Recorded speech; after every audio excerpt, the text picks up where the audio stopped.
on Viksit Bharat, innovative business, agriculture, technology, and resource management for sustainable growth. We are about to begin the highly anticipated plenary talk by Dr. Binod Atreya.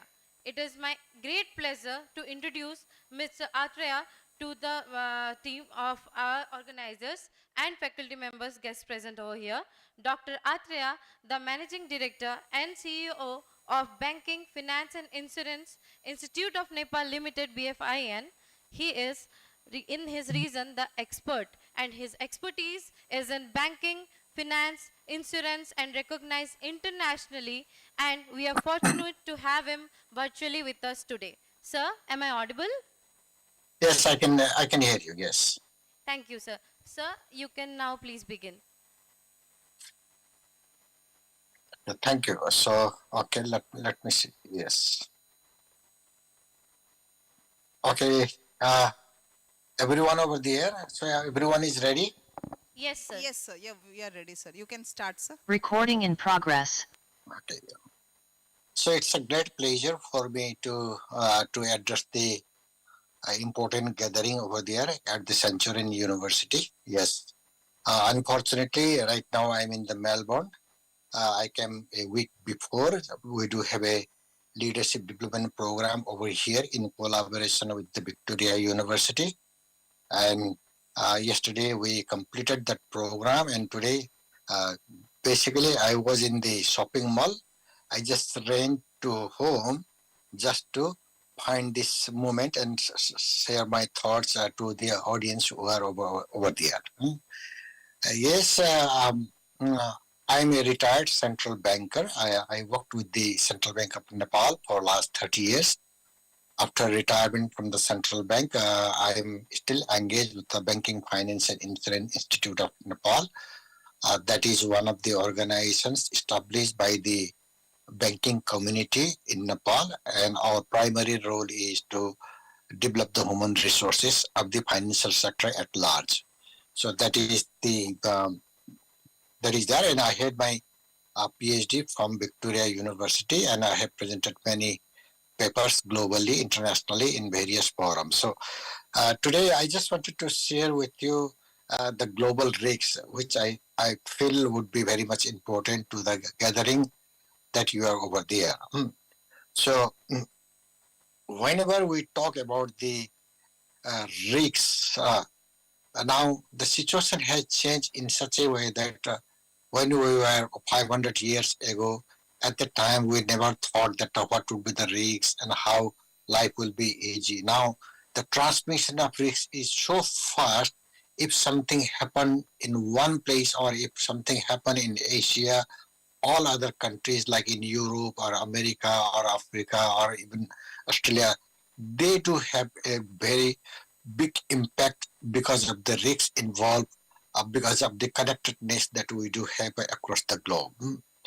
So always risks, when we say it is the uncertainty coming in the future, and largely when we say risks, it is the negative impact on the economy, negative impact on the people, and negative impact on the resources. This is what I have to say about the risks. And now there are so many characteristics of the risks. Someone can flip the slide. Can someone do that one from there? Yes, sir. Yes. Okay. So go to next slide, please.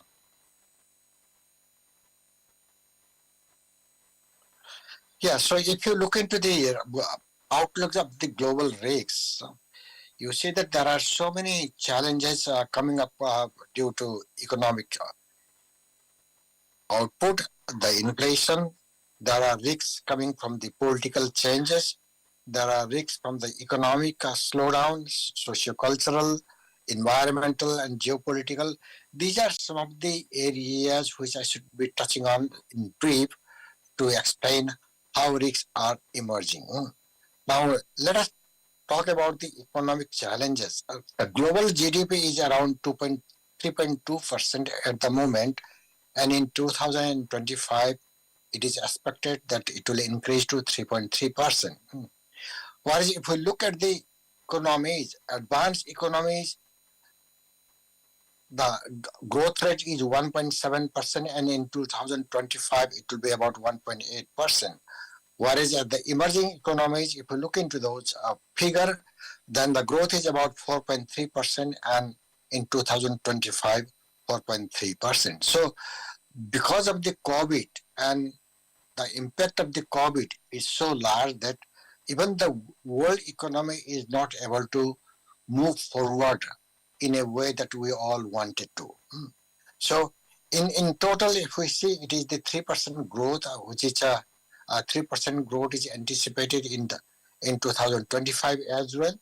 So the slowdown of the economy is itself a risk to many of us, because once the real economy will grow, then there is a chance that industrial development will take place. The other sector will grow as well.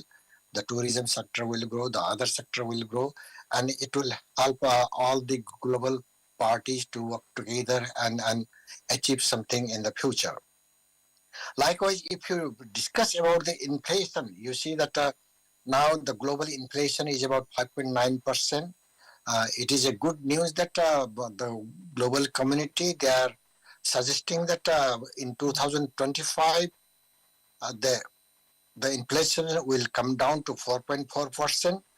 Likewise, advanced economy, the inflation is not that high, 2.7% or 2.1%, but the emerging economies, they are having a problem with the inflation.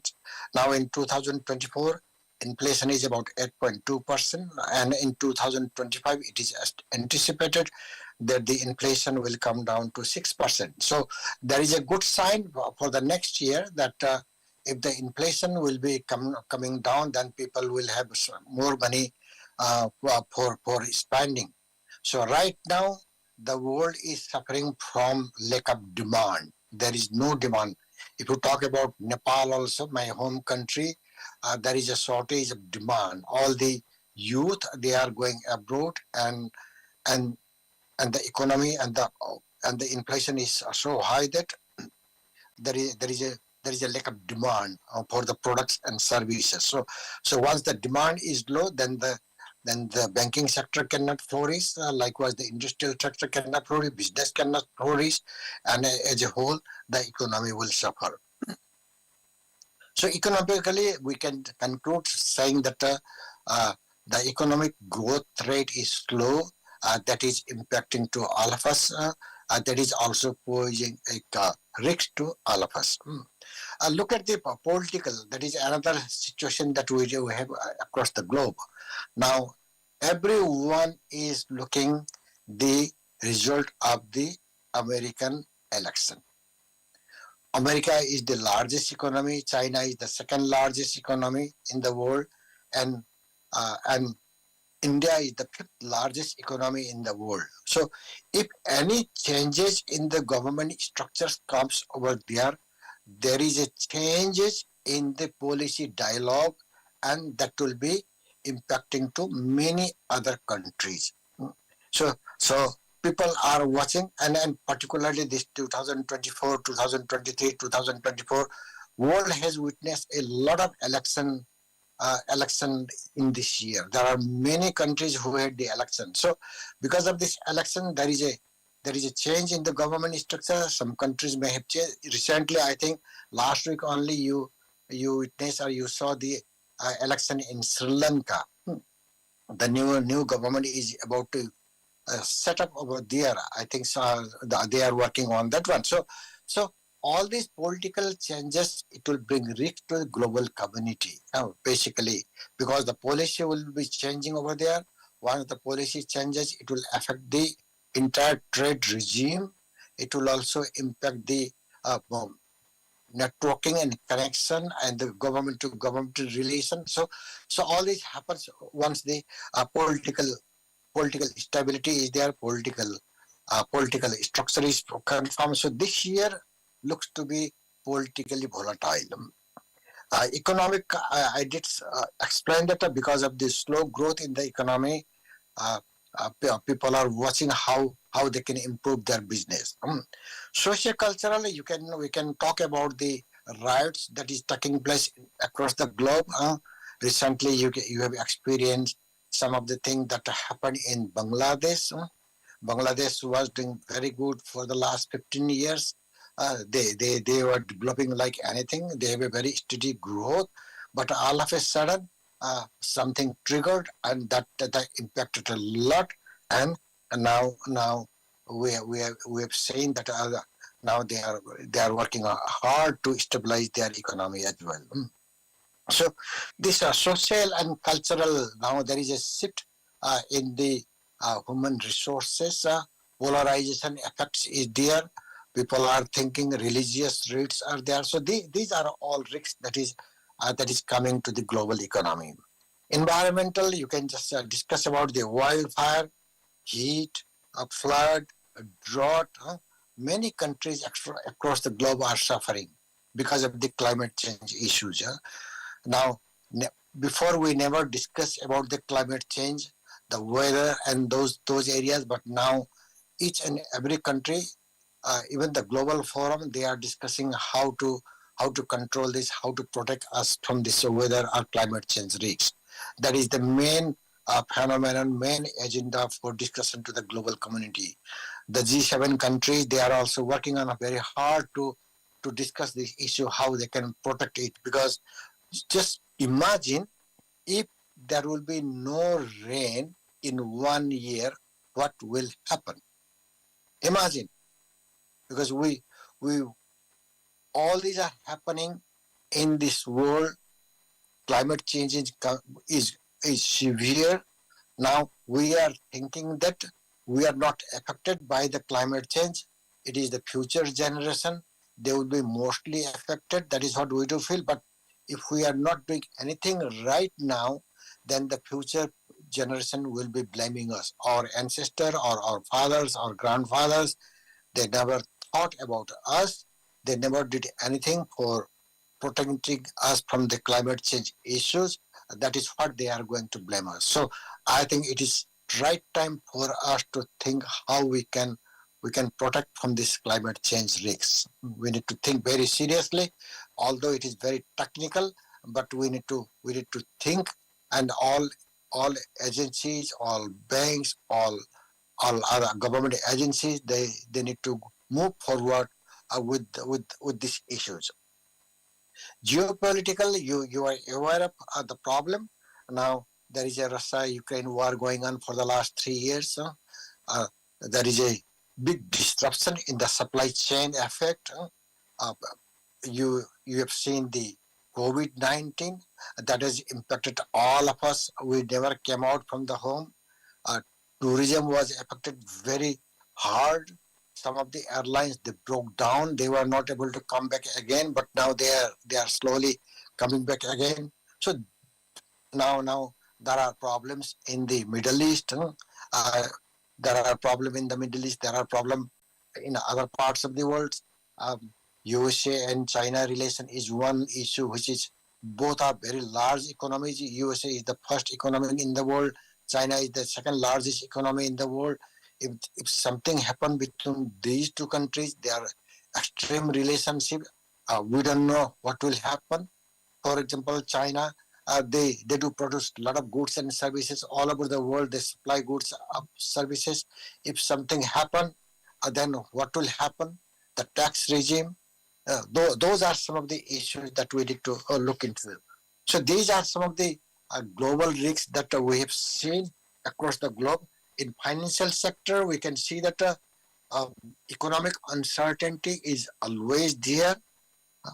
And cyber security is a big problem nowadays because it is one of the most lubricating business for those who are involved in it. Interest rate fluctuation is there. So the financial sector, they are also not able to move forward, because for them to sustain, the real economy has to be sustainable.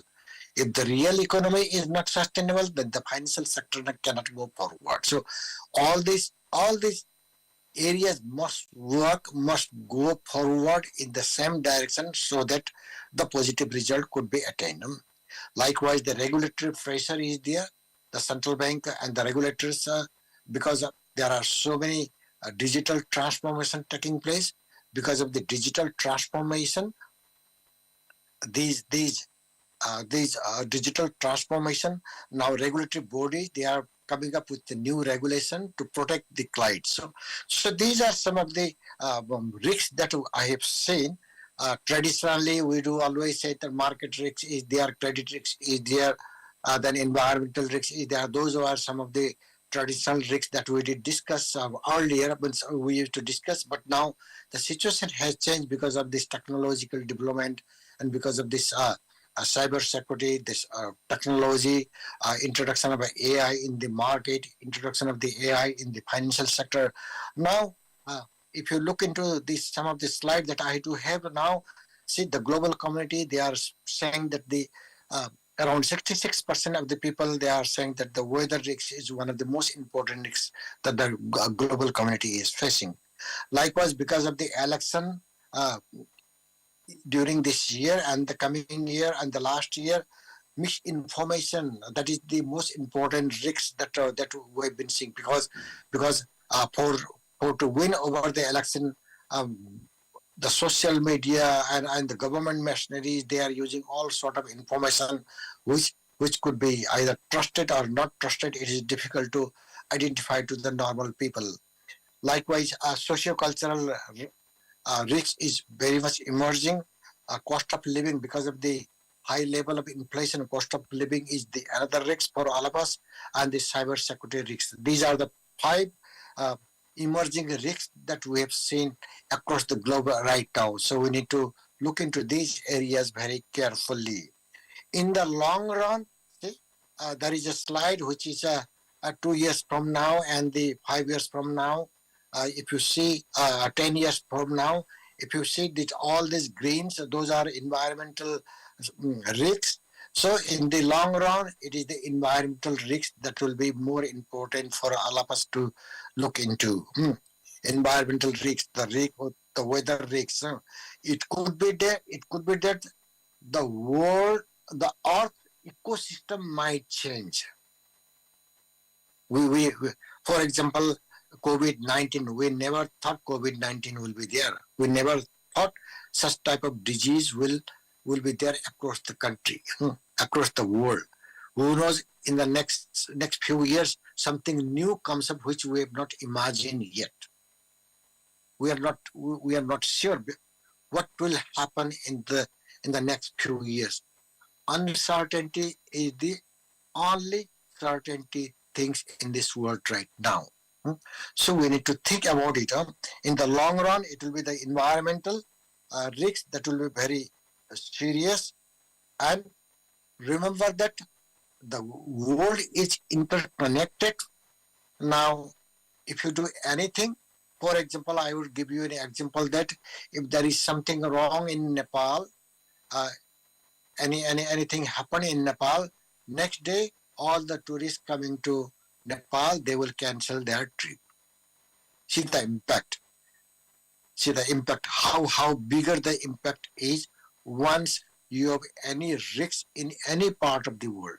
It could be India as well. If there are some problems in India, then immediately the tourists who are planning to come to India in October and November or December, then they will cancel that trip.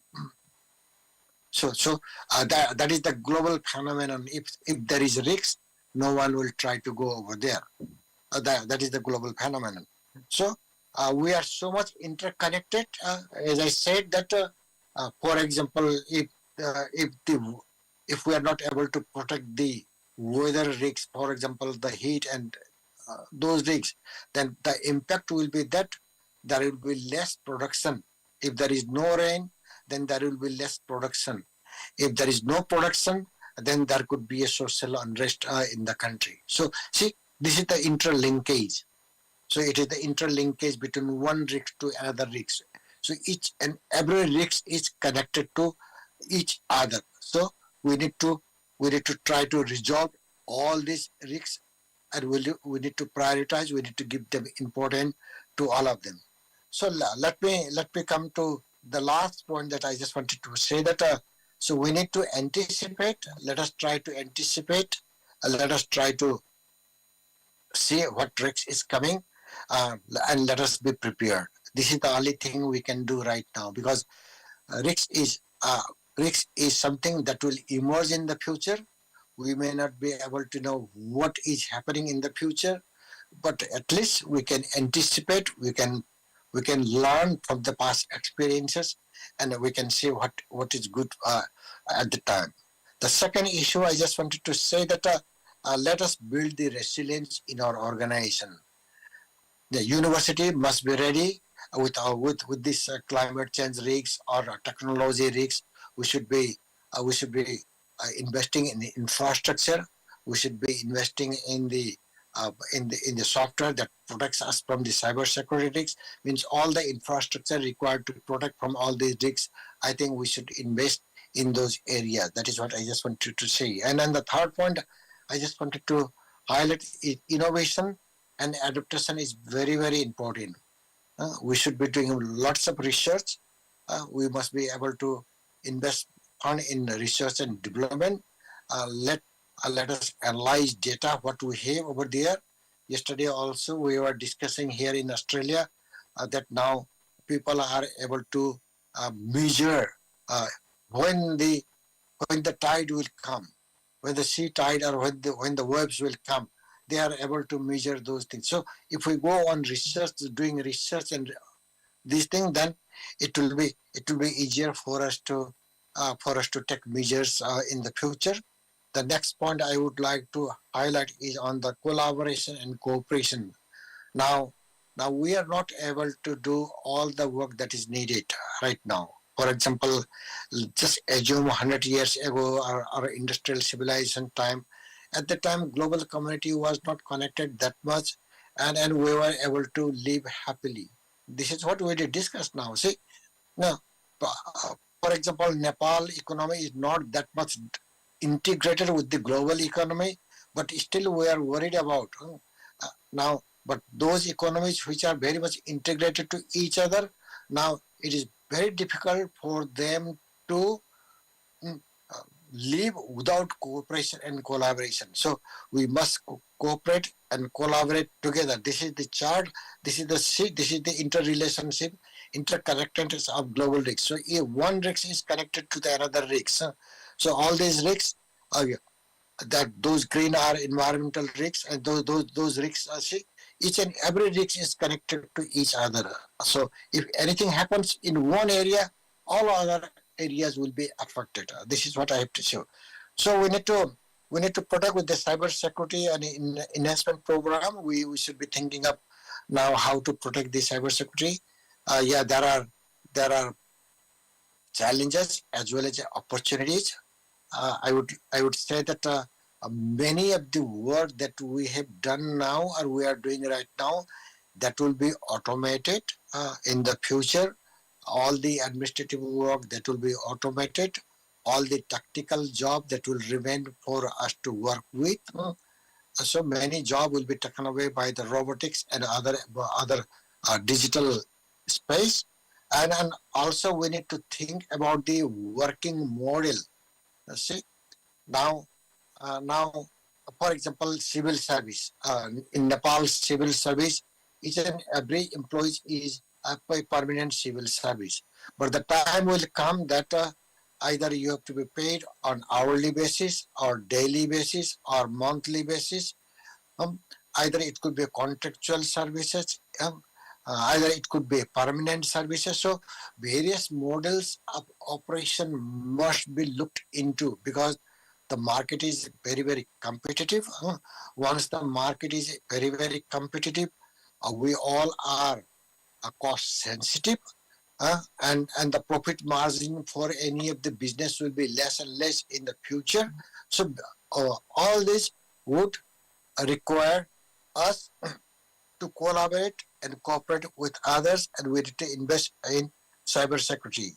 The other thing is that regulatory compliance is very, very important because the regulators, they will come forward to protect the savings of the individuals. So there will be regulations as we go with the development. New development will take place, and to protect from the ill doing or to protect from negative impact, regulatory bodies will come forward and they will issue new regulations, and we need to look into those regulations as well. As I said, when investment in technology is very, very important. Once we invest in technology, that is the future. That is the future. I would say that those who are able to learn technology, they will remain competitive. Those who are not able to learn technology or go together with the technology, then they will remain behind. All these organizations will remain behind. So learning technology is very, very important because we cannot go against the wave. So the wave right now is the development of technology.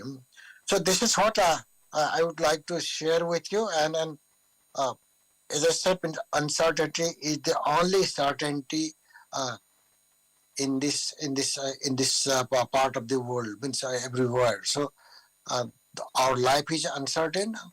uh, Morning we wake up and evening we are back at home, so we don't know what will happen during the whole day. Each and everything is uncertain. You learn today something, tomorrow it will become obsolete because it will be no longer used, because new technology will come up, new knowledge will come up, and we need to move forward. So my suggestion to all of you is that the university should be uh, giving modern knowledge, new knowledge, not the old one that is happening. Uh, the university should be uh, recognizing the global trend that is happening all across the world, what is happening in all parts of the world, US or Australia or any part of the world, because all those issues will have great impact on the work that you will be doing. For example, in the education sector, there are many Indians who are going abroad for their higher studies. Many are coming to Australia. Some of them are going to US or UK or European countries. So if there is policy changes, for example, the immigration policy changes by the government, then all of us will be impacted very high. So that type of risk is always there. Who knows tomorrow what will happen? So we don't know anything what will happen tomorrow, because risk is there. Every day is full of risks, but we need to learn how to live with it. So with this small note, I would like to thank you, the organizer, for giving this opportunity for me to share some of my knowledge. Yeah, I am currently here in Melbourne, and I will be returning back tomorrow to Nepal. I'm again traveling to US to present a paper over there. So life goes on. So we need to move on.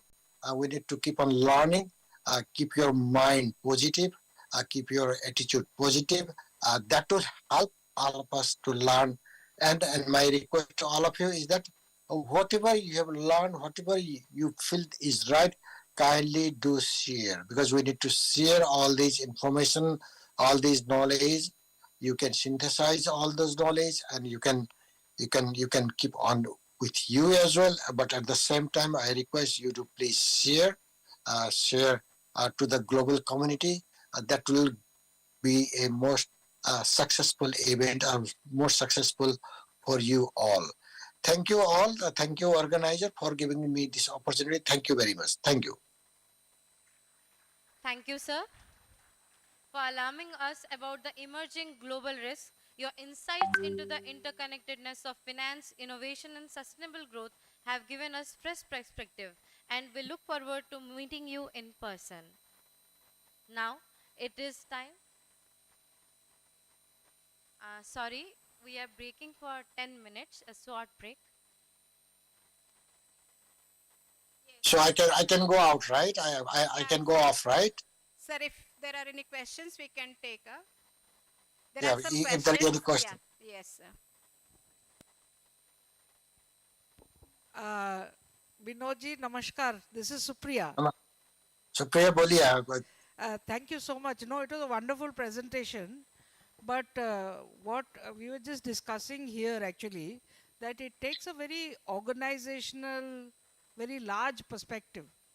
You know, the last True. slide especially, you're talking about it's a very organizational and a policy level perspective, let me put it that way.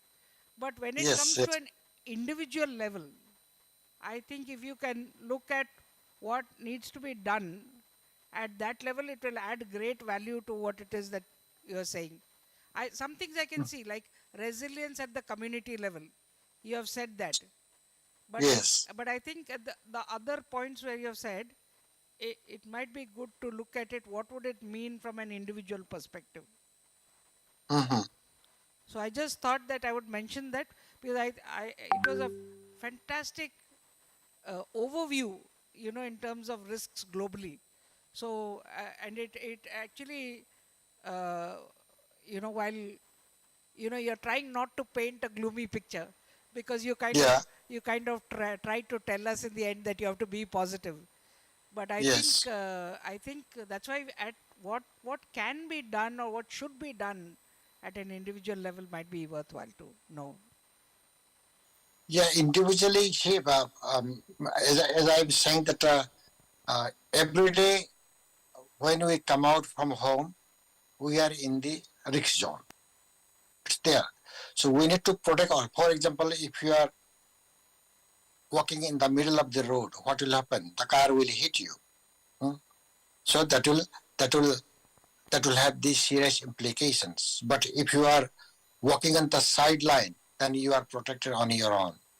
So as an individual also, whatever we are doing, we know that there are risks.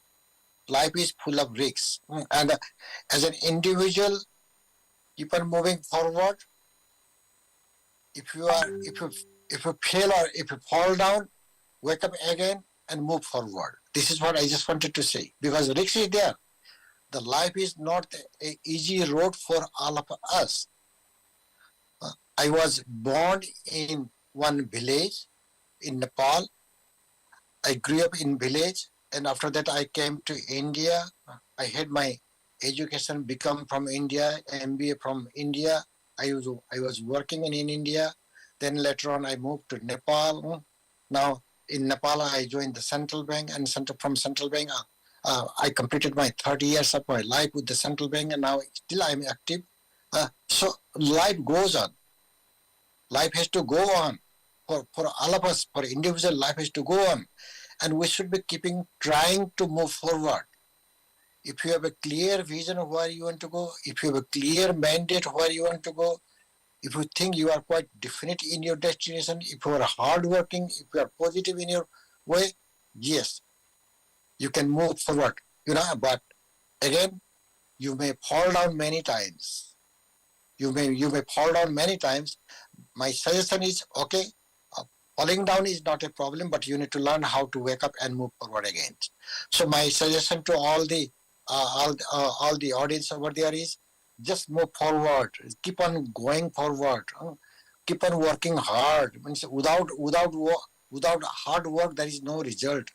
Means destination is there, but we need to work hard. Without commitment, without your knowledge, it's very difficult to achieve the result that we expected.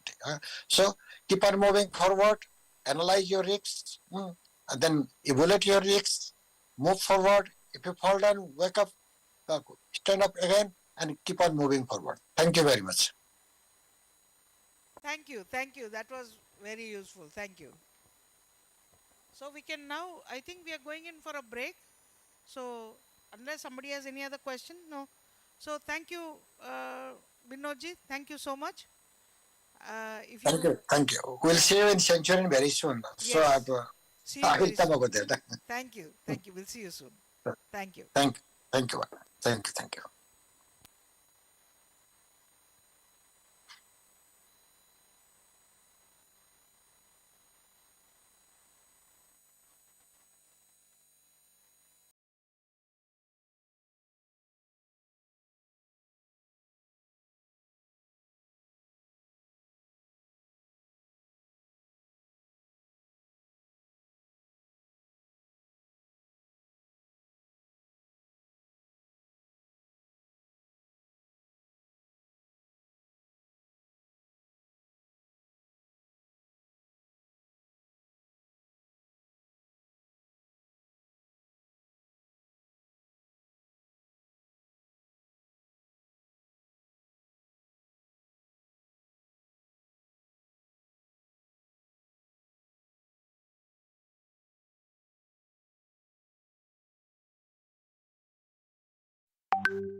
known as PUEB, specializing in the fields of business and economics. Her expertise centers on digital platforms, international business networks, and the role of technology in business model innovation. Dr. Mosik is also a member of the editorial advisory board for the Journal of Enterprising Communities and has contributed significantly to the study of business ecosystems in digital environments. Please give a warm welcome online. Madam, am I audible? Yeah. Yes, yes, ma'am. Thank you, ma'am. The stage is all yours now. We can hear you. Thank you. Thank you for inviting me. I will now share the presentation. I will just, okay. Okay, so I hope you can see my presentation. Yes, and ma'am. yeah. So thank you very much for inviting me to your conference, and also special regards to Professor Rabi Subudi and Dr. Praina Pani for contacting me and inviting me to your event. I really appreciate it. So I will be talking more about the individual perspective and perspective of individual enterprises. I will talk about sustainability, embedding sustainability, the role of different types of embeddedness in sustainable entrepreneurship.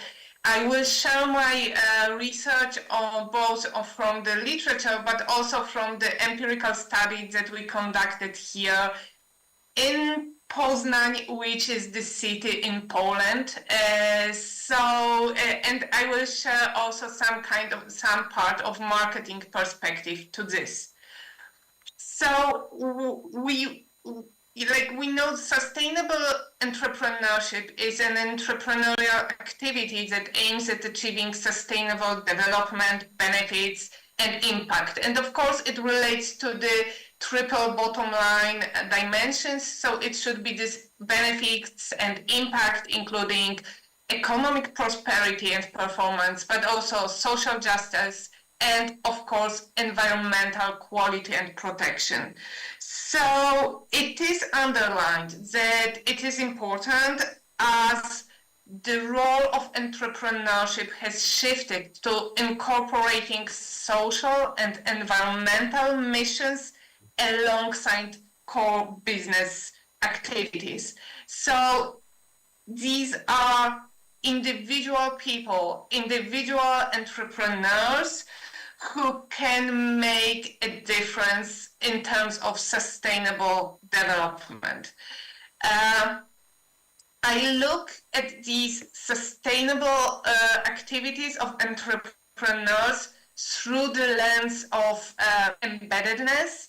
This is the concept very popular, especially in social studies, but now it is used also in economic geography and also in interorganizational network research. So very broadly used. And we should remember there are like three types of social, of embeddedness in general. One is social embeddedness. So this is really the core concept, already well established. It is about social conditions of economic behavior and the impact of personal social relationships on companies' activities. Then we have interorganizational network embeddedness, which is about the impact of interorganizational and business relationships on companies' behaviors, outcomes, and performance. And last but not least, we have territorial embeddedness. This is widely used concept in economic geography, and this is about the importance of place and spatial proximity in generating trust and developing regional socio-economic networks. So it is also about the role of very spatial proximity. That's why it is sometimes used, named also local embeddedness. So we have these three types of embeddedness, and in terms of sustainable entrepreneurship, I conducted the systematic literature review, and it shows that really, mostly in the research on sustainable embeddedness, social embeddedness, and research adopting this concept is prevailing. And there are calls for further research of us researchers to really combine all three types and more also dynamic view of different types of embeddedness and how it influences sustainable practices of companies and sustainable entrepreneurship in particular. So why this embeddedness is important? So what shows the former literature, what is underlined in the previous literature about the importance of different types of embeddedness for sustainable entrepreneurship is that embeddedness, first of all, gives information. So it allows, like, for example, social relationships or these very like close interorganizational relationships give access to information, enable learning. Second of all, they facilitate resources, so gaining resources for different entrepreneurs. We need to remember that we talk here not also about the very like micro companies, so really entrepreneurs who are running their business on their own, and this embeddedness facilitates gaining from them the resources. And then last but not least, it is about recognition and exploitation of opportunities. So I will now move to the example of vegan ventures. We run this here at my university. My team runs the research on plant-based industry. I hear some kind of voice in the background, so yeah. So we run here the research on plant-based industry, and here I will share the part where we conducted qualitative research, so based on interviews within vegan vegetarian restaurants located in the same city, in my city, in Poznan. So these are mostly very like small places, meaning we are conducting the research from the perspective of individual entrepreneurs running small ventures who want to conduct some sustainable actions, especially that at least here in Poland, and research shows it is similar in Europe. Entrepreneurs who run businesses that are more like vegan or vegetarian focused, a lot of times they do it because they are interested also in the preservation of climate. So they want to have these like more like eco-friendly activities. They are also interested in animal welfare, and additionally, as here we are talking about restaurants, they do it also because they want to have the social connection. So we find that these entrepreneurs are a very good example for studying the sustainable entrepreneurship. So we had these interviews. Of course, I'm not going into details with the whole method, but at the moment we have almost 1,000 minutes of recording that we need to analyze from the qualitative research perspective. But for us, for this short presentation, what we know here about embeddedness, why is this important? And then I will show also for the end how we can facilitate it through marketing activities from the perspective of individual entrepreneurs. So we see that we see the importance again of all three types of embeddedness. First, social one, so social relationships. The support of friends and family is crucial here, especially that we see that the willingness to conduct more sustainable activities, sustainable practices is very closely linked with the personal traits of the entrepreneurs. And when they face the support of friends and family members when running their business, they are more willing to continue these kinds of activities.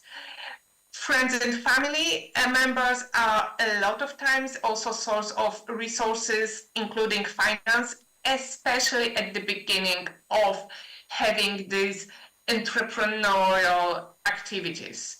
So when, for example, starting the business. Another important here role is, and I will relate to it when talking about marketing, it is about the role of vegan communities. So individual people for whom these beliefs, these values are crucial. Then we find the importance of interorganizational embeddedness. Here we have, first of all, relationships with competitors.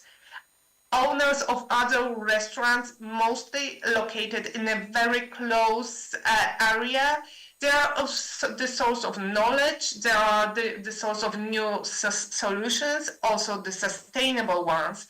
They also enhance distribution networks. And we, of course, have the importance of the relationships with suppliers who assure the continuity of ongoing activities, but also help to really have sustainable practices, for example, regarding the packaging.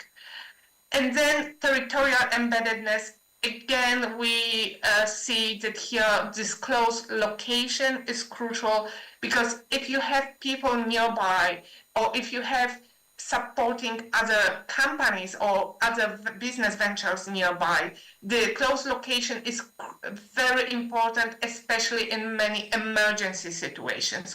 When something bad happens, then that you have somebody close by to ask for help, it is very important. We found also the case of ventures who were like almost not embedded at all. Like they said, like, we are doing everything on our own. We don't ask for help, nothing else. Really, we saw that these ventures have worse outcomes than compared with those who are really embedded.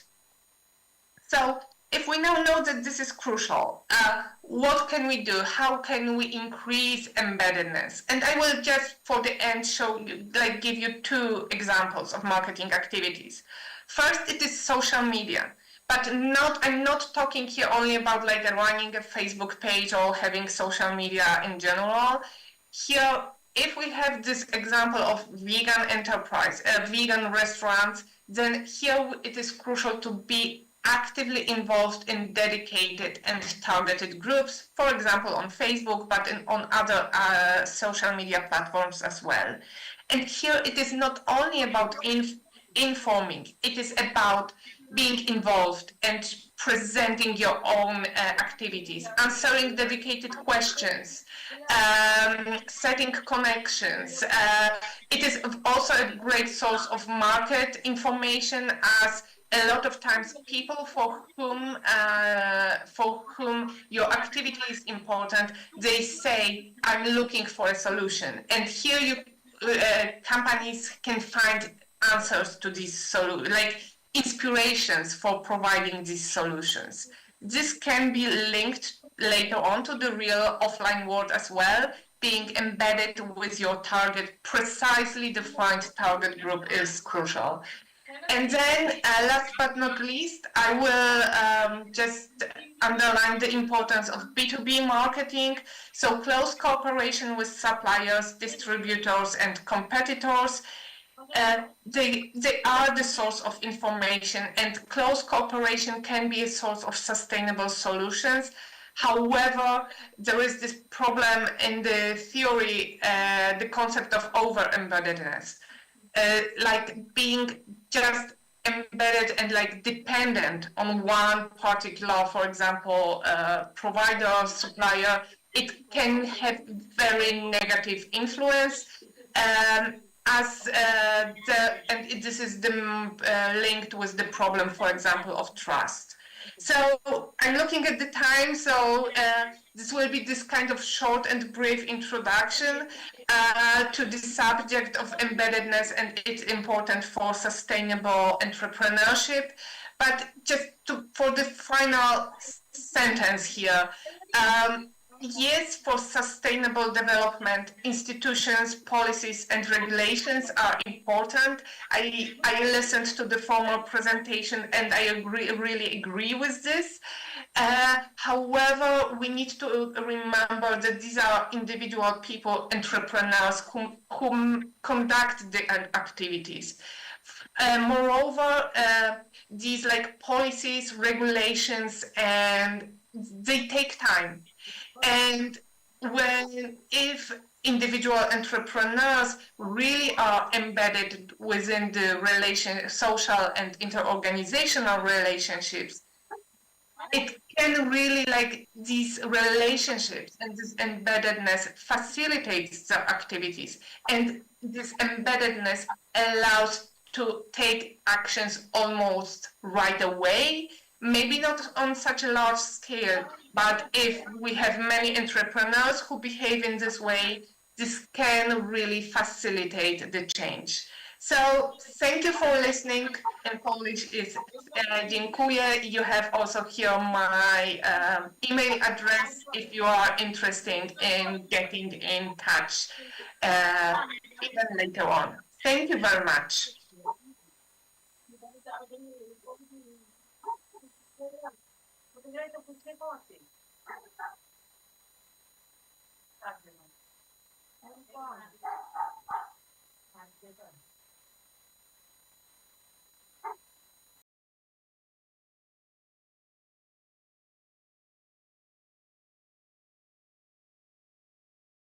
Madam, now we have some questions from our audience. Questions?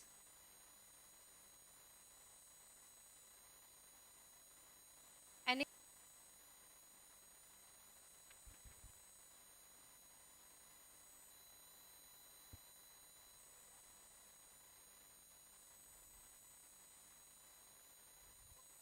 Okay. So, as no questions are there, we would now like to thank you for your contributions.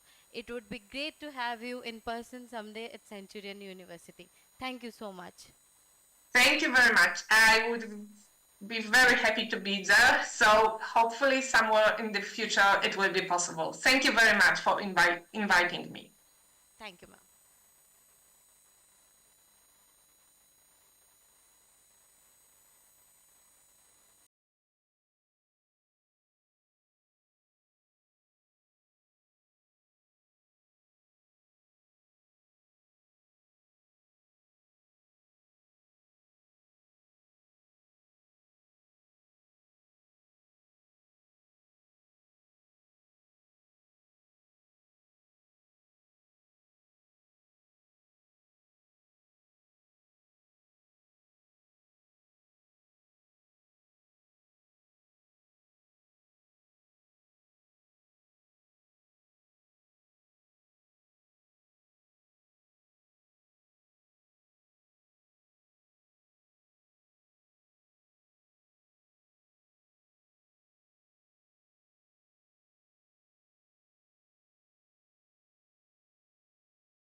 Technology and Resource Management for Sustainable Growth. I take the pleasure to first call upon Dr. Anita Patra, Registrar, Centurion University of Technology and Management.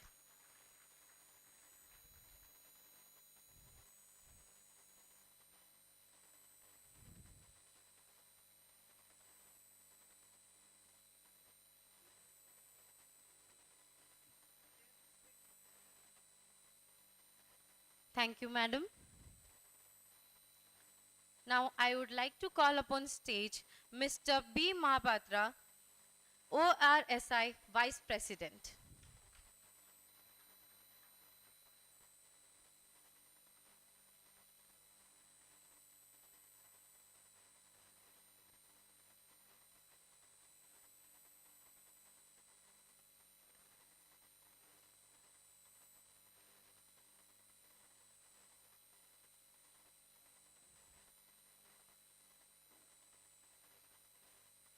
Sir, we are glad to have you here.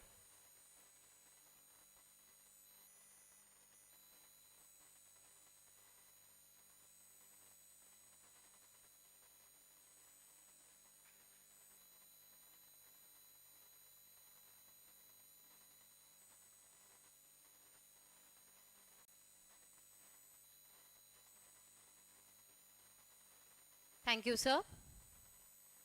I request Dr. Viswajit Mishra, Pro Vice Chancellor, Centurion University of Technology and Management, to join our dignitaries on dais.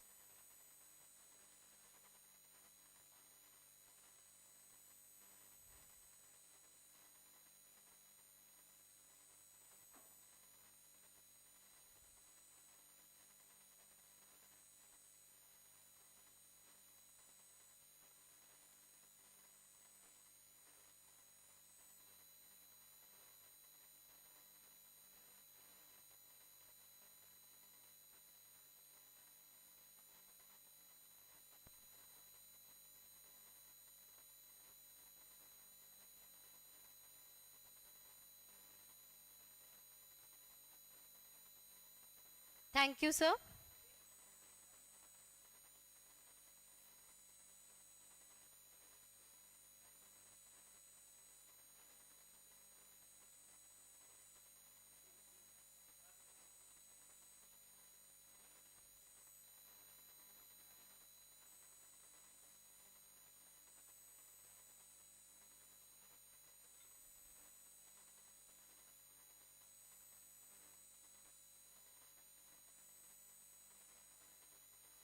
Now, I take pride as I call upon Vice Chancellor of Centurion University of Technology and Management, Dr. Supriya Patnaik.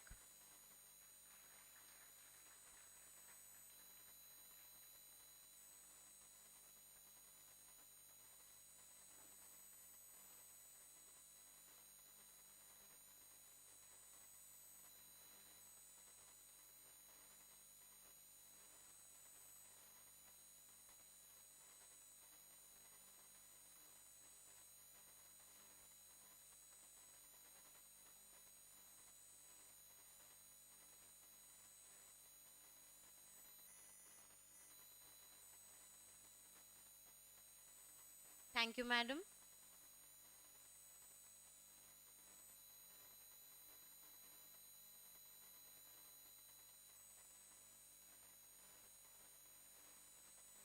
I thank all the dignitaries on the dais.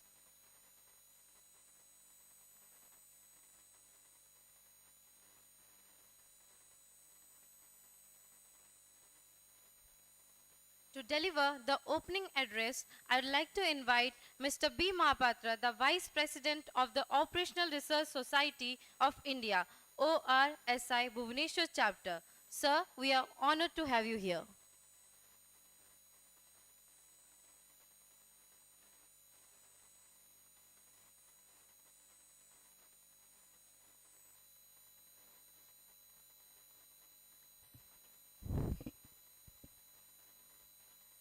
Good afternoon, everybody.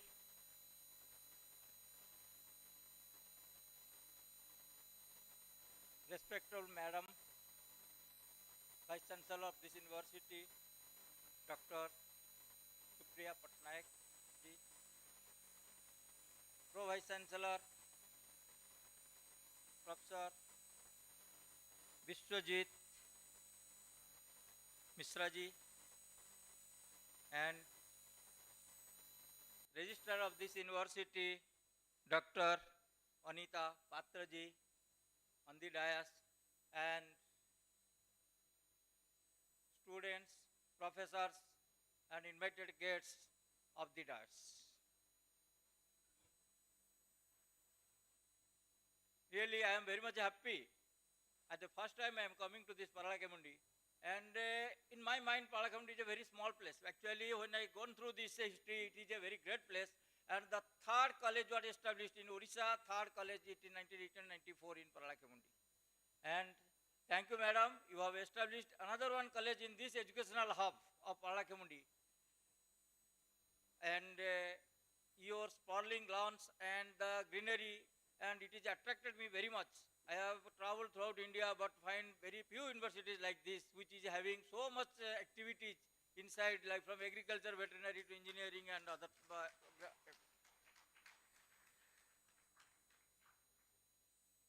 As far as this subject is concerned, this is Vikasita Bharat, innovative business, agriculture, technology, resource management for sustainable growth. India is a developing country. We have to take it to developed ones. We may not be there up to 247, but the young generations must be there to see this 2047 developed as a developed country. So now let us first, our growth should be there. That's the last word, it is growth. It should be there, and it is not growth, it should be sustainable. Without sustainableness, that growth has no meaning at all. It should be sustainably growing. Then comes another thing, that resource management. We are having resources. We are having many engineering colleges. We are having many students, they have been graduated from engineering colleges. We are having natural resources. We are having agricultural resources. But our management of the resources is very poor. Everybody knows. And one of our lecturers that I have heard, India lives in villages. If the villages of the farmers or the villagers, if their economic condition is not increased or their livelihood not increased, then our India cannot be a Vikasit Bharat. So you, the students and professors, so all should try that we should work hard, as now Professor somebody else told. Without hard work, we cannot go ahead. Hard work and make this India is a Vikasit Bharat. One thing, as I am from our Operation Research Society of India, this Odisha chapter, one thing I want to say, this Operation Research, you can optimize the production, you can optimize the resource availability using the Operation Research.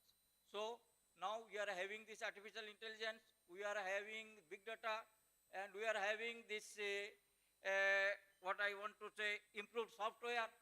So by using that, we can use this operational resource to maximize our productivity, maximize our resources, utilize our resources, now to make this India a developed country. Now, as it is a valedictory session, so I should not tell more. So in the last, I thank, on the behalf of Operation Research Society of India, I thank Madam Professor Patnaik, Vice Chancellor of this university, to give us a chance to co-host this conference. And also, we are very much thankful to the professors, to the students who have organized this beautiful, these beautiful premises. They have beautified it like anything else, and it is much more like in metropolitan cities like Bombay, Ahmedabad, Calcutta, and Bhubaneswar also. So I thank once again, Madam. We like that in future also you will host our meetings with your support. Thank you very much.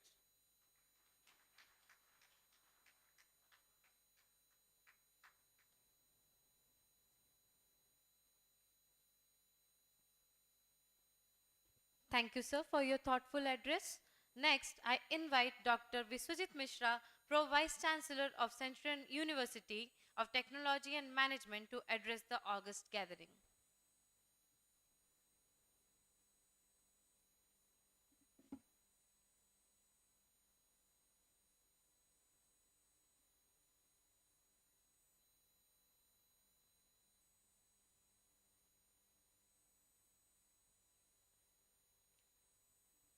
So, good afternoon, namaskar to one and all present here on the dais, respected Madam Vice Chancellor, Madam Registrar, Vice President, Operational Research Society of India, Bhubaneswar Chapter, Mahapatra Sahib,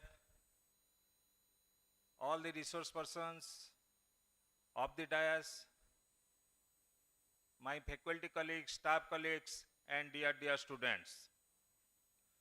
First of all, I congratulate the organizer, the delegates, the resource persons, and the participants for the successful conduct of this 2 days international conference on Vikasit Bharat.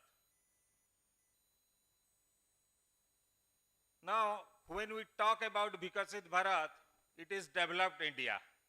And our Honorable Prime Minister has defined Vikasit Bharat in a different way. He tells it is the pusp, the flower, P-U-S-H-P.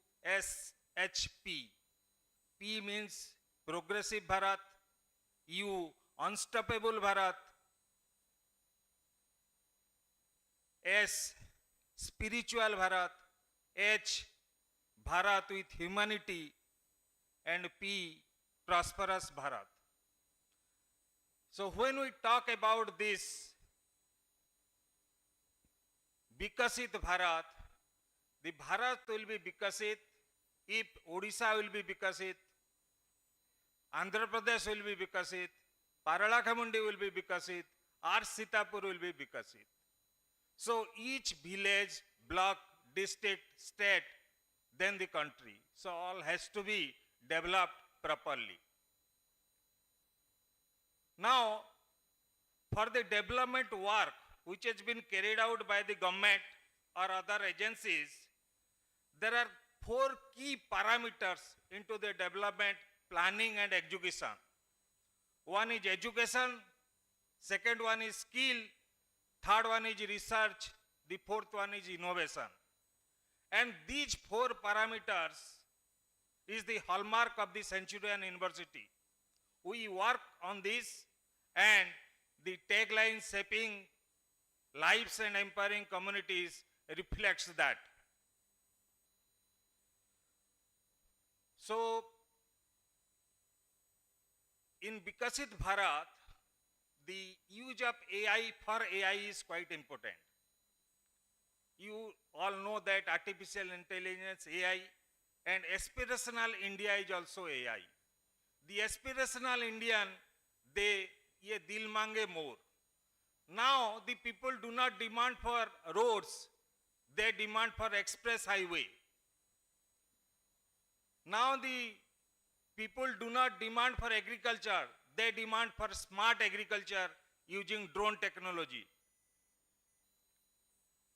Now the people demand for they do not demand for trains, they demand for bullet trains. So to meet these expectations, the Vikasit Bharat or the developed India vision document has been prepared. So you know how India is progressing in the chips making, how India is progressing in the 5G network, how India is progressing regarding the basic infrastructure like supply of water into the villages, the homes, rural electrification, LPG cylinders to the rural women. So these programs are going on very smoothly. Being from the environmental engineering, I just want to highlight one thing. that is about your green energy. Now, the population of India is 17% of the world, but the carbon emission, the contribution towards carbon emission is 4%. It is quite below as far as total carbon emission is concerned. But still, India is progressing in terms of green technology. Solar energy, wind energy, tidal energy, these are the alternative energy sources we want to. Nowadays, the battery two-wheelers and four-wheelers are coming to the market. And after some time, in 1 year or 2 years, the market of battery electric vehicles will be more. So anyway, there are a lot of things to do, and I hope that the outcome of this 2 days workshop will be a eye-opener towards Viksit Bharat, towards developed India. And all have to contribute towards, achieving their goals. So thank you very much. Namaskar.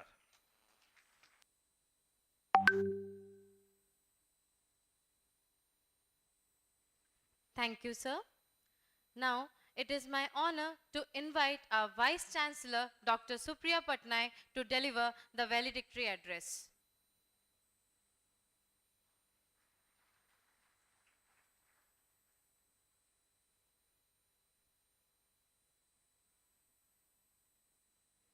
Thank you. Good afternoon, one and all. Members on the dais and off the dais. I keep thinking, how often are you going to listen to me? But nevertheless, just to speak a few words, because after our Pro Vice Chancellor, who is an environmental scientist, what can I say?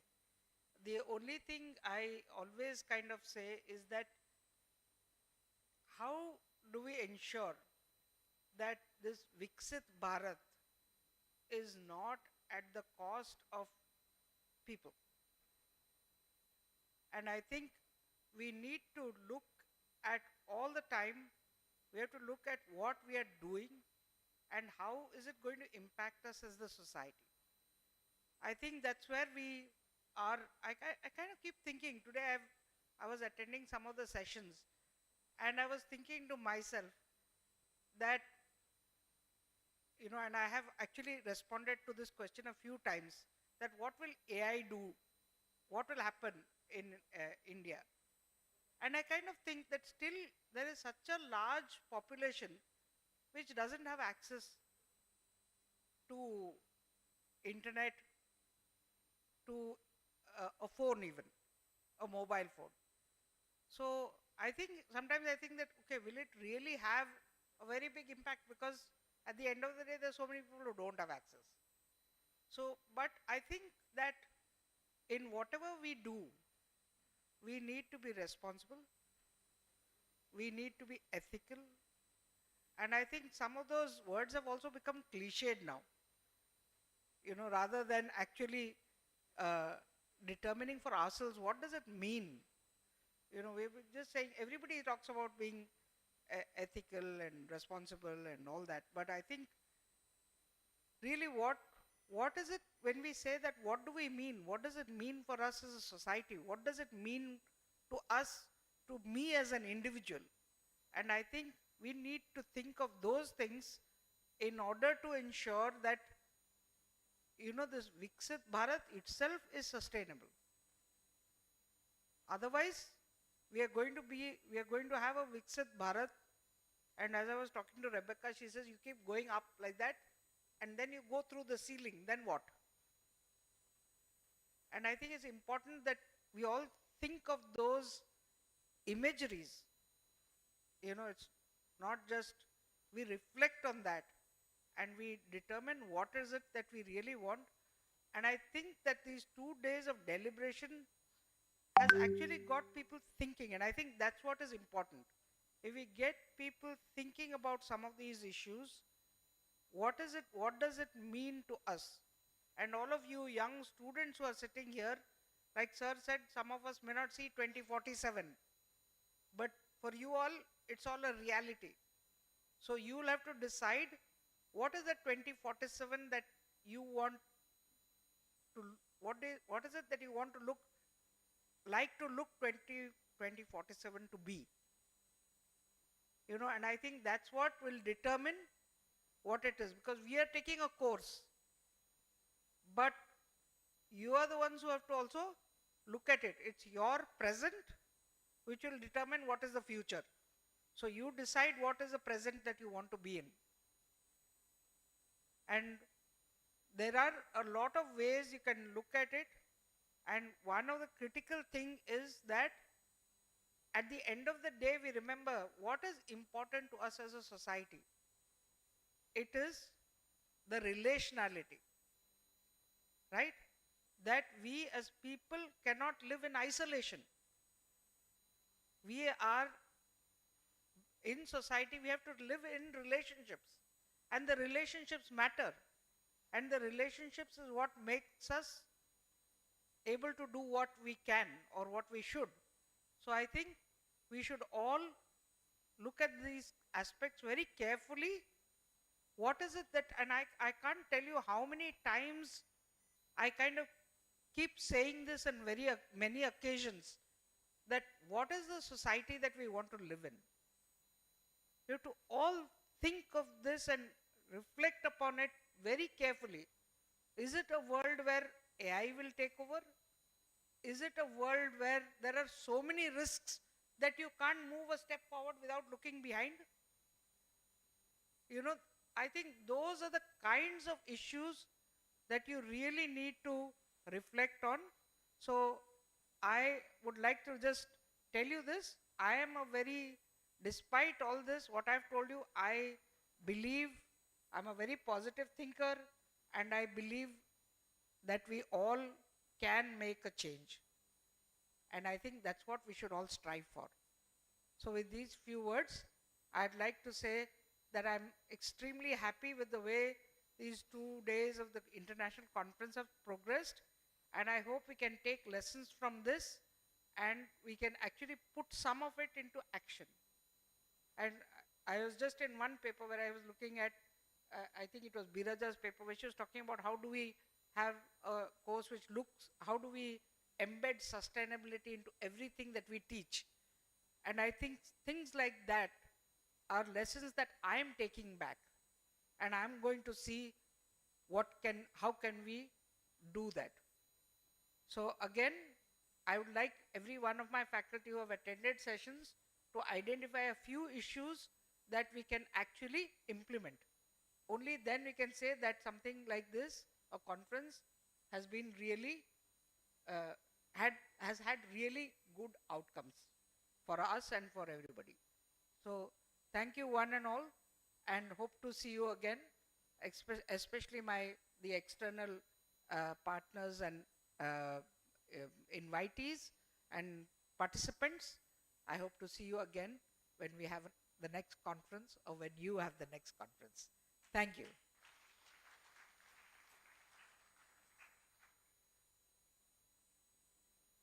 Thank you, madam, for your inspiring valedictory address. Your leadership and vision have been integral for the success of this conference. We will now take a moment to felicitate and express our gratitude to our esteemed guests, speakers, and contributors. I request Vice Chancellor Dr. Supriya Patnaik to felicitate Mr. B. Mahapatra, the Vice President of ORSI.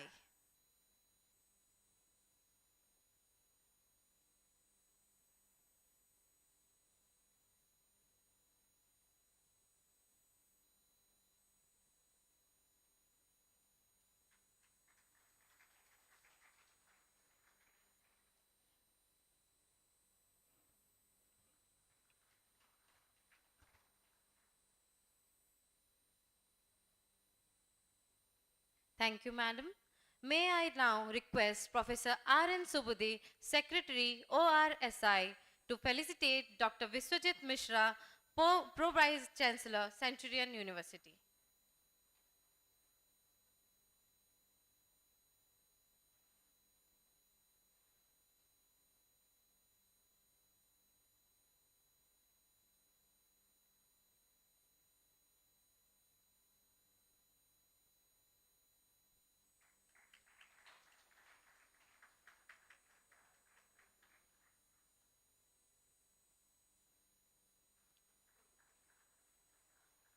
Thank you, sir. Now, I would like to invite Dr. Durga Padi, Director Administration, to come on to the dais. We appreciate his immense support to ICVBSG 2024. May I request our Vice Chancellor to felicitate Dr. Durga Padi.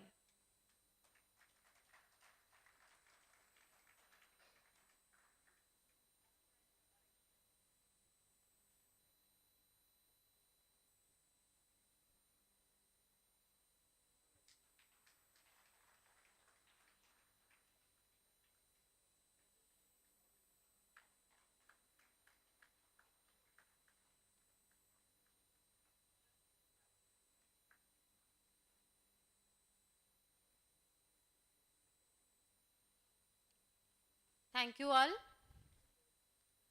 We are glad to announce the Best Student Paper Award of ICV BSG 2024. Under the Special Student track, the Best Student Award goes to Miss M. Geetika for her paper Beyond Concern Convenience in IoT Adoption. May I request Professor R.N. Subudhi and Dr. Pragya Pani to come on to the dais. This token of appreciation is awarded by the Operational Research Society of India, Bhubaneswar chapter. I request Professor R.N. Subudhi to present the award.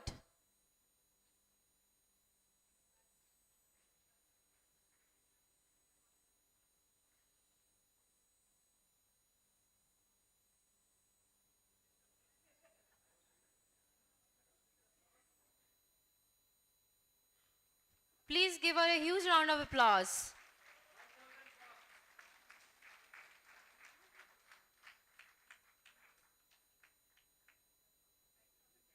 It is a 5,000 cash prize. Dear Geetika, we are proud of you.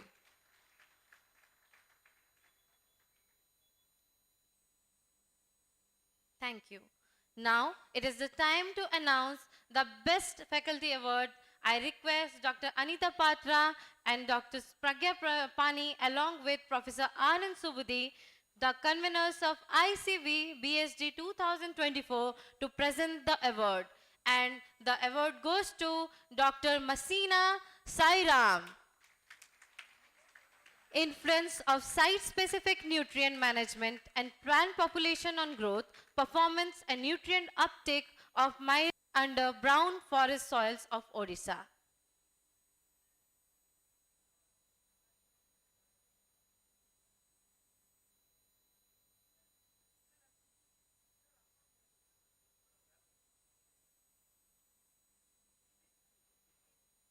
This is on behalf of Centurion University of Technology and Management. The cash prize awarded to him is 5,000 rupees.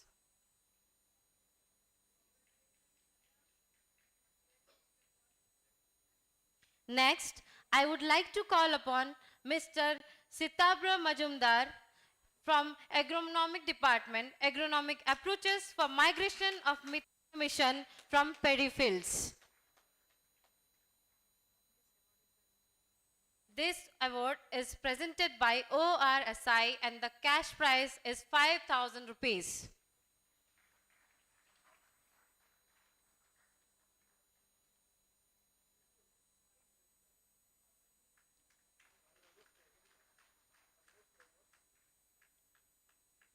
Congratulations to all the winners. I take pride as I now announce the name of SUO Ishwar Rao, our student for winning gold medal in firing competition held at All India level Thal Sainik Camp. I request Madam VC Supriya Patnaik to do the honor. I also request Dr. Kalyan Chakrabarti to kindly join her on stage. Please give him a huge round of applause.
Now, I request Dr. Patnaik to please take over the stage.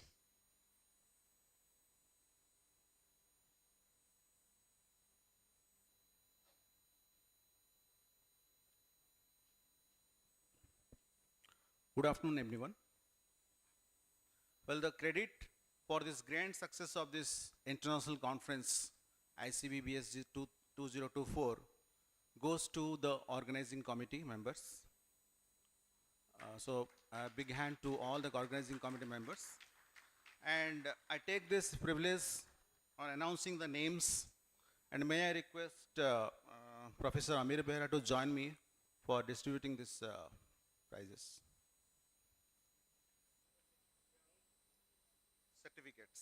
Certificates, correction. Now I request Dr. Supriya ma'am, Vice Chancellor, to distribute the certificates for the organizing committee. So, let me call Dr. Durga Prasad Padi, Director Admin, organizing committee member. S. Kameswar Rao, Dr. S. Kameswar Rao, Dr. Parle Kalyan Chakravarti, Dr. Girish Prasad Rath, Dr. Amir Prasad Behra is here, Dr. Subramaya Naik, School of Management, all of them. Dr. Mahezavin, School of Management, Mr. N.D. Prasad, Durga Prasad Sir, Ms. Swapnankita, School of Management,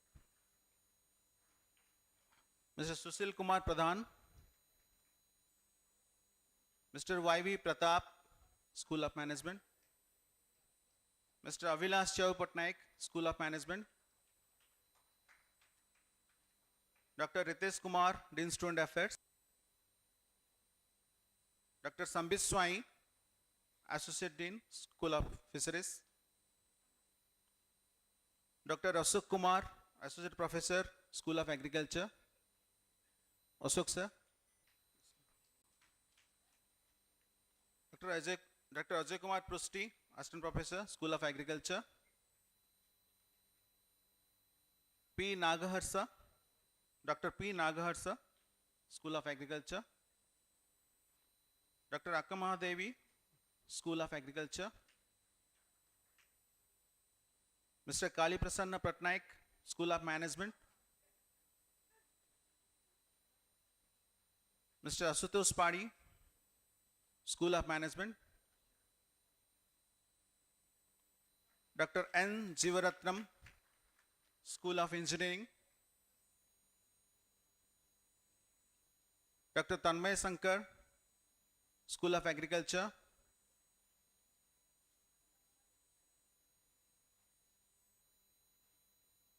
Ms. Hauzo Kim, School of Agriculture. Dr. R. Mallikarjun, Veterinary. Dr. Chitrasan Padi, School of Agriculture. Mr. M. Sudarshan Rao, School of Management. Ms. Sasmita Mahapatra, School of Management. Ms. Sai Sneha Patra, School of Management. Sai Sneha Patra. Ms. Dayasri, School of Management. Mr. Bisal Kumar Datta, School of Management. Mr. Jugal Jena, School of Management. And finally, Dr. Sushant Kumar Patnaik, it's me, School of Management.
Well, I'm adding the two names here.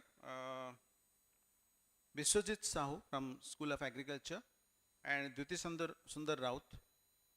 Please come over the stage.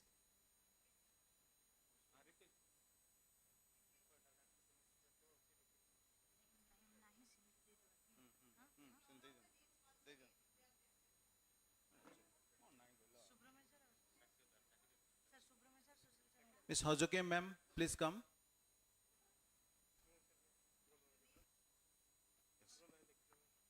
Naik.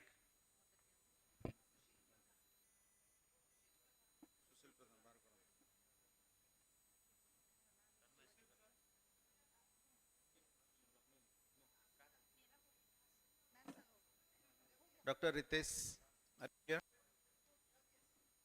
Sambit Swai sir. Tanmay Sankar. Dr. P. Nagarsa. Given.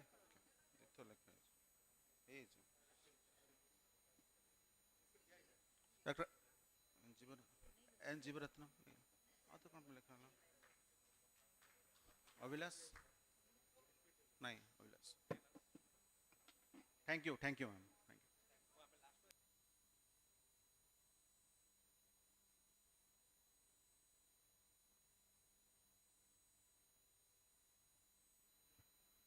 Thank you, everyone.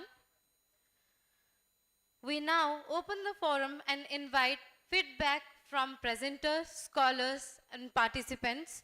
Your thoughts and suggestions will help us improve and make future events even more impactful.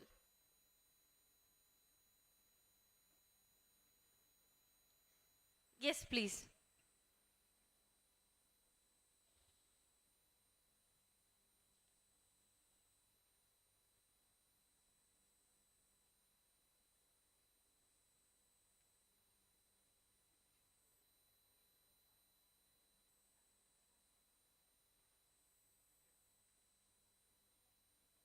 Hello, this is Sally Saleh. I came from Chennai SRM University to attend the conference. I have seen so good organizing.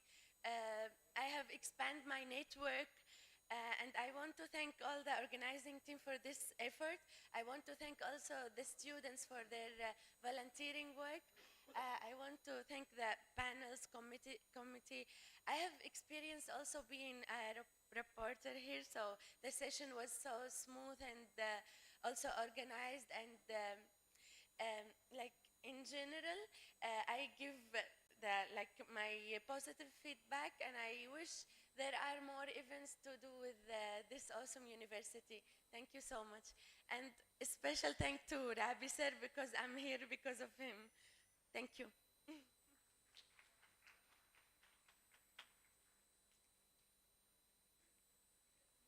Thank you so much. Next.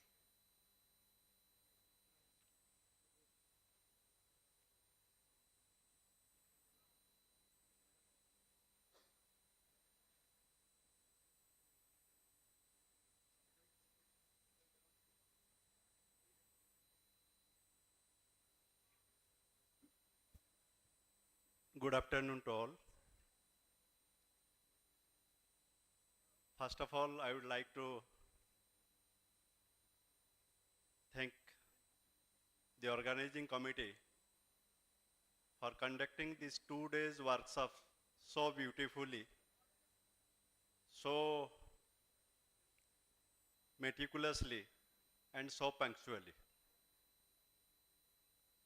I don't want to say anything about the hospitality because it is tremendous. I have attended many conferences, but the hospitality which I get here was unprecedented.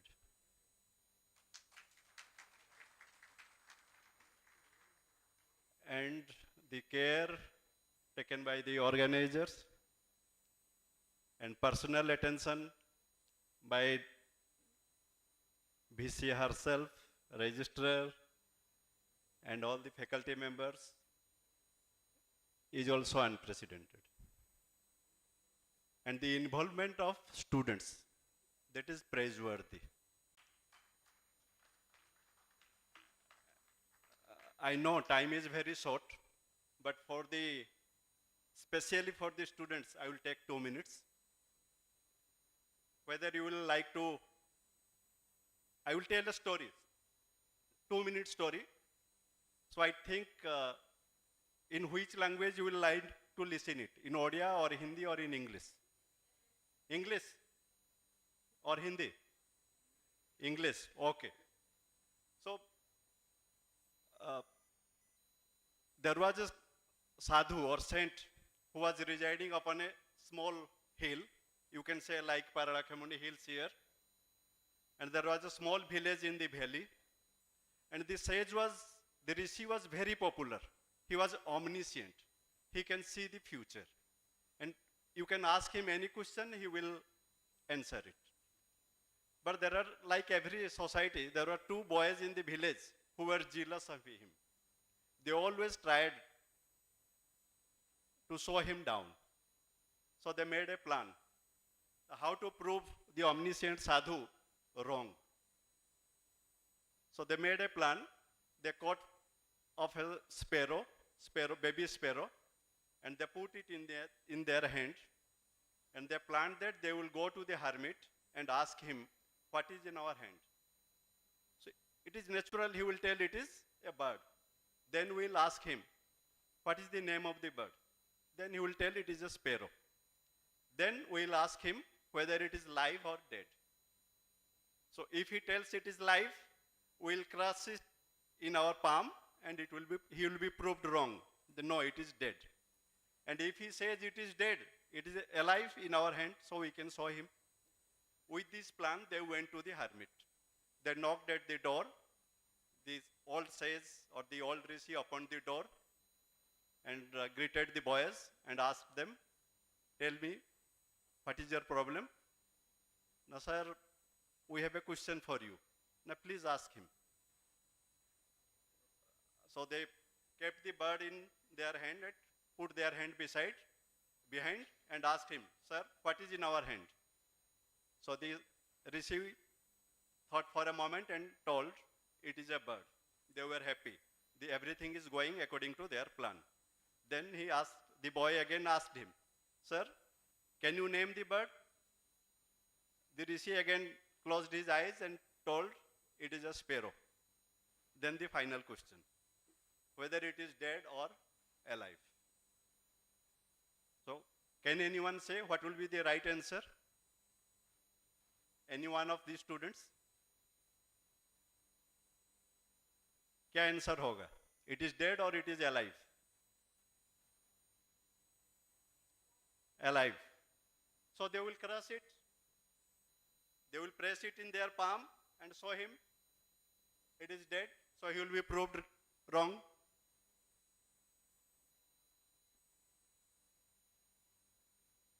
Second chance. Anyone? No. The rishi replied, it is in your hands. As you like. If you want to prove it dead, it will be dead. If you want to prove it live, it will be live. Similarly, your futures, the future of this organization or our future is in our hands. If you want to succeed in your life, you can succeed. If you want to remain as usual, static, you can remain like that. If you want to downgrade, you can downgrade yourself. So our future or your future is in your hands. I would also, though this is, don't take it otherwise, as a senior brother or elder brother, I am a retired banker. As an elder brother, I request all the faculty members, your future is in the future of this organization. If you want to prosper, you have to prosper this university or this organization. Unless you work hard for the prosperity of the institution where you are working, similarly for the students, unless you work sincerely for the prosperity of the institution, you cannot prosper. So my sincere request, all of you here present here to work for your future, for prosperity of the organization, for the prosperity of the institution, so that we can visit this organization again in future. Thank you. Thank you to all.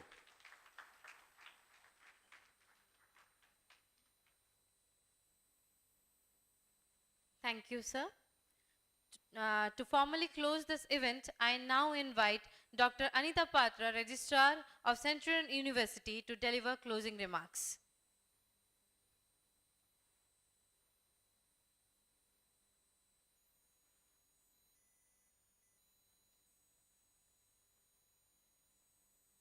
So good afternoon to all present here, all the members, physical, online, offline, and dignitaries on the dais, and dignitaries and my colleagues of the dais, and the dear students. It's again a great pleasure to greet you towards the end and the valedictory session of the second day of the event, ICVBSG 2024. As we come to the closer, let us emphasize why we did this conference. This international conference, I had said in the opening remarks, that opening day, that this international conference has been organized with an objective to provide a platform to discuss all aspects of development, and hence it is interdisciplinary in nature and inclusive in nature. So let us look what we have been doing in this 2 days event. So we had participations from 15 countries, and the total number of papers presented are over 160 papers. We had 10 technical sessions. 7 sessions were delivered on day 1, 3 sessions were delivered on day 2, 4 offline sessions were there, and 6 hybrid sessions were there across 6 tracks: trends in management and operation, sustainable agriculture, disruptive technologies and innovation, sustainable livestock and aquaculture best practices, enabling inclusive development, student research track.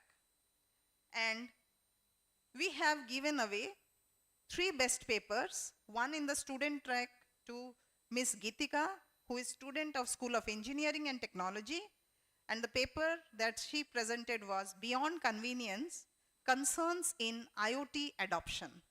We gave 2 best faculty awards among researchers, faculties, industry, whoever presented the paper, scholars and all, and we gave the best award was given to 2 papers, Influence of Site-Specific Nutrient Management and Plant Population on Growth, Performance and Nutrient Uptake of Maize under Brown Forest Soils of Odisha. It was presented by Dr. M. Sairam, and the co-authors are T. Gopal Krishna, Dr. Sagar Maitra, Dr. Dinkar Gaikwad. And another best paper that was given was to Agronomic Approaches for Mitigation of Methane Emission from Paddy Fields. It was presented by Sitabhra Mazumdar, and the co-authors are Dr. Suprabha Nath, Dr. Bandana Barik, Dr. Tanmay Shankar. And the outcomes, if we see, these sessions have emphasized sustainability, technological advances, and cross-cultural competence. Key topics that we saw is green entrepreneurship, sustainable supply chain, eco-friendly practices, collaborative efforts for long-term value creation. Sensitivity analysis in non-convex optimization was presented as a tool for decision making. The importance of cross-cultural training for effective communication and adaptability in global work environments was discussed, along with the role of digital payments, e-wallets in driving financial inclusion and economic growth. So we covered in this Viksit Bharat 2047 International Conference, we have covered many SDGs. Most of the papers represented SDG 8, decent work and economic growth, SDG 9, industry, innovation and infrastructure, SDG 12, responsible consumption and production, SDG 13, climate action, SDG 17, partnerships for the goals. And On day 2, of course, we are yet to compile all our reports. I think we will cover more of the SDGs. I would like to thank all the people who have contributed in these 2 days. We would like to thank our guests, invited speaker, panelists, plenary sessions from academia, industry, NGO, government, development professionals who have made their talks and contributions. The contributions were through chairing sessions, rapporteurship, plenary sessions, and panel discussions. They were made online, offline. My heartfelt thanks to the guests of the inaugural session, Dr. Atula, Professor of Information Technology, Western Sydney University, Australia, for his talk on data to farm, Vidya technology platform, which he discussed, which was implemented in Maharashtra, India. Professor Moni Madhuswamy, we respect and we give gratitude and thanks to him.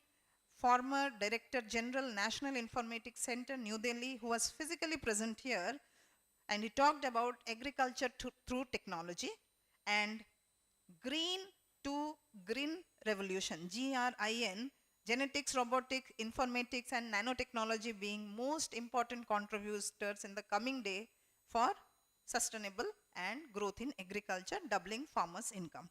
Dr. Avari Mohan, Professor, Innovation and Strategy from Monash University, Malaysia campus, School of Business, he talked about reflexive innovation. So we are thankful to him. We are thankful to the plenary session talks done today by Dr. Binod Atreya, Managing Director and CEO of BFIN from Nepal.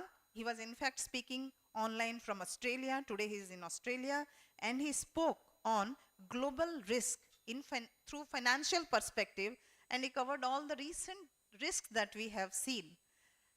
We had the invited valedictory talk from Professor Milena, Poznan University, Poland. She spoke on sustainable entrepreneurship and embeddedness. We thank her very much for the contribution. Our collaborator, ORSI, Bhubaneswar chapter, that is Operational Research Society of India, we thank them for their full support given by Dr. R.N. Subudhi and the ORSI team members present here.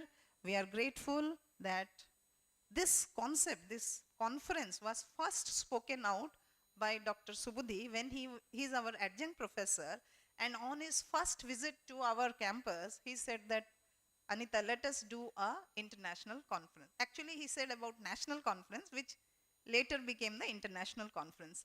Thank you, sir, for first initiating the discussion, and then today we are done with it already. So thank you so much, and we are grateful. Yeah, we are grateful that this conference has been done very successfully with all the members present here. We are thankful to our Vice Chancellor, Madam, for her guidance and support and full participation. Remember the song yesterday evening. Yeah, thank you, Madam. And we are very, very thankful to our President, Professor Dr. Muktikanta Mishra, our Vice President, Professor D.N. Rao. Though they are absent here today, and yesterday they had some other commitments, I know they would have surely participated. Who knows development more than them? Who has worked for development in practical and in field more than both of them? So we miss them here, but thank you, both of you, sirs, who has showed us the path, given us all the keynote speakers, the panelists, the sponsors, etc., so that we could conduct this. I am thankful for Dr. Biswajit Mishra, Pro Vice Chancellor, who has come and attended the session here and his valedictory address. I am also thankful and grateful to Vice President Dr. B. Mahapatra, Vice President of ORSI, for giving his valuable insights here. And I am thankful to Dean SOM, Dr. Anshuman Jaina, for coming all the way and participating here. And yes, most importantly, convener Dr. Pragya Pani for organizing the event so well. I now thank conveners, committee members, organizing members, faculties and staff of School of Management for all the efforts that they have given for so many days and so many nights to make this conference happen in this manner. All faculty and dean of all the schools have contributed a lot, full support from all the places we have received. I would like to specially mention Dr. Brundavan Nahak, our chief librarian, who has helped us to get the ISBN number where we have published our book of extracts, and he has brought us a lot of sponsors. Thank you, sir. And I would also now go to the news and media persons pre-conference, during the conference and post-conference. Also, they are going to publicize this. Thank you for making this event more visible in media. And then special mention is for Sangam Designs, J.C. Kumarappa Technology Park, Sangam Design for the bag which we have given as kit, J.C. Kumarappa Technology Park for the mementos that they were beautiful mementos we were able to provide to all our invited speakers and panel members. Special mention again to all our sponsors without whom we would have never been able to conduct this in this way. Paradip Phosphates Limited, Clarivate Analytics, Shah Book House Private Limited, Tactile Software and Solutions Private Limited Bhubaneswar, Jai Padmashri Enterprises, Jaipur, Yuva Bharat Foundation Pune, Gram Tarang Inclusive Development Services, Mahasakti Foundation, Anchalik Jan Kalyan Anusthan. They are our sponsors and we are thankful for the contribution made. I would like to specially thank our panel members for an engaging discussion that we had yesterday on sustainable development for Viksit Bharat, the way forward. It was chaired by Ms. Ava Mishra, Head of Office, Odisha UNDP. Thank you, Madam. Mr. Bobby Varanasi, Chief Consultant from Malaysia, Metrizal, Malaysia. He was online. Ms. Rebecca, who has come all the way from Australia. Thamarur Youth Indigenous Corporation. Thank you, Rebecca, for coming down here. Professor Abu Saleh, University of Canberra, Australia, who was online.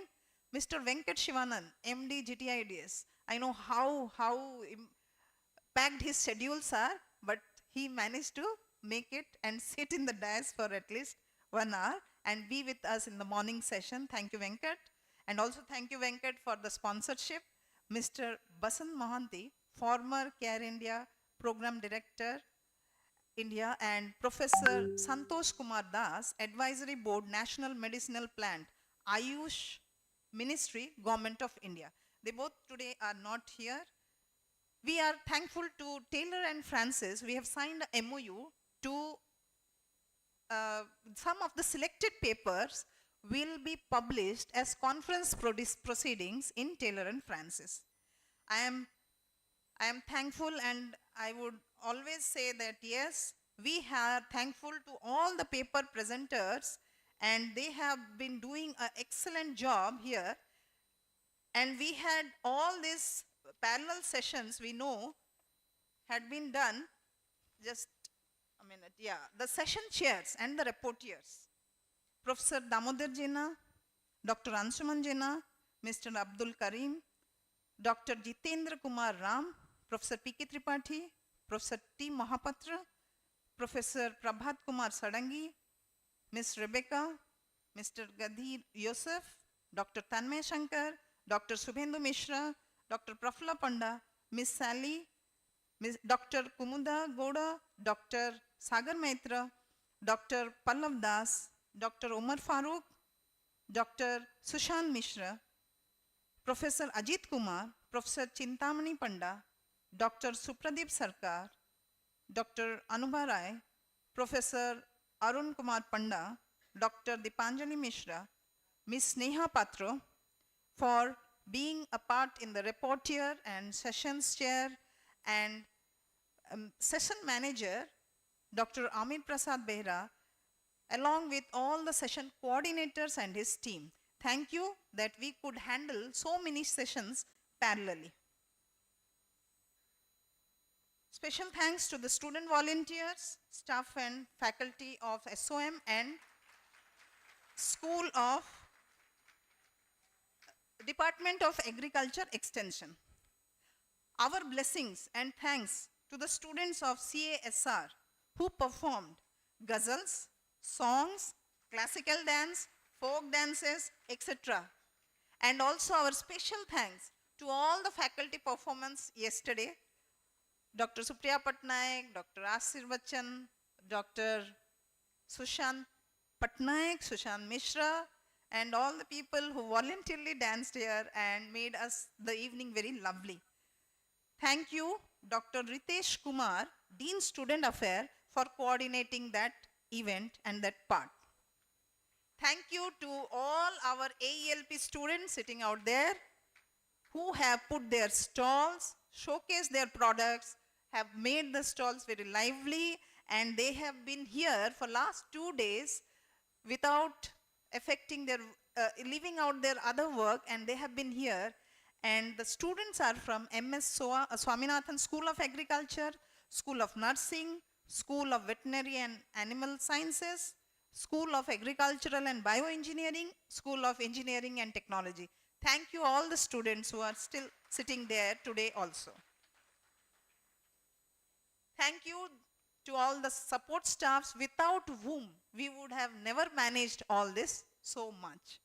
And to just mention here, we did not only get support from the support staffs here, we have got a lot of support from the support staffs of Bhubaneswar campus also. So, the staff's technical and support for their timely help, MRC team, web team, Sushil, who has done printing, who sits at Bhubaneswar campus, admin staff including transport, hospitality, food maintenance and all, headed by Dr. Durga Prasad Padi, who is Associate Professor, School of Management. First clap for that. And then he is Director Administration of Paralakhemundi campus. Then at last, I offer my gratitude to the Almighty for supporting us in all the possible ways and making this 2 days event a very successful one. Let's clap for all of us once again and self-pat yourself, because nobody is going to come and pat yourself. Please self-pat yourself that we have done it. Congratulations all and thank you all.